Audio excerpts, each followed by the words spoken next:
અને આજે આપણે અમારા દર્શકોને જણાવશું કે ફાઇનાન્સિંગ પ્લાનિંગ કઈ પ્રકારના હોય છે અને તેમાં કેવી કઈ ટ્રિક્સ અને ટિપ્સ આપના તરફથી મળે છે. આજના આપણા કાર્યક્રમનો મુદ્દો રહેશે ફાઇનાન્સ પ્લાનિંગ અથવા તો આર્થિક રીતના જે તમે રોકાણ કરો છો તે બાબતની વિશેષ જાણકારી અનમોલભાઈ તરફથી મળશે. અનમોલભાઈ, પ્રથમ વાત તો એ છે કે ફાઇનાન્સિંગ પ્લાનિંગ એટલે શું, કેવી રીતે કરવું? જો ફાઇનાન્શિયલ પ્લાનિંગ ની અંદર અત્યારે બધા માણસોને તમે પૂછો ને તો એસઆઈપી એટલે શું બધાને ખબર છે, ક્રિપ્ટો કરન્સી, બિટકોઇન એટલે શું, ડાયરેક્ટ શેર બજાર શું, ટ્રેડિંગ પ્લેટફોર્મ એટલે શું, એ બધી વસ્તુનું બધાને જાણ છે.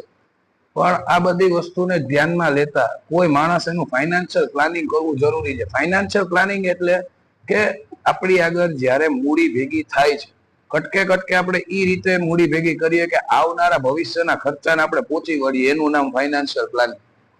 બરોબર. ફાઇનાન્શિયલ પ્લાનિંગમાં ઘણા અનેક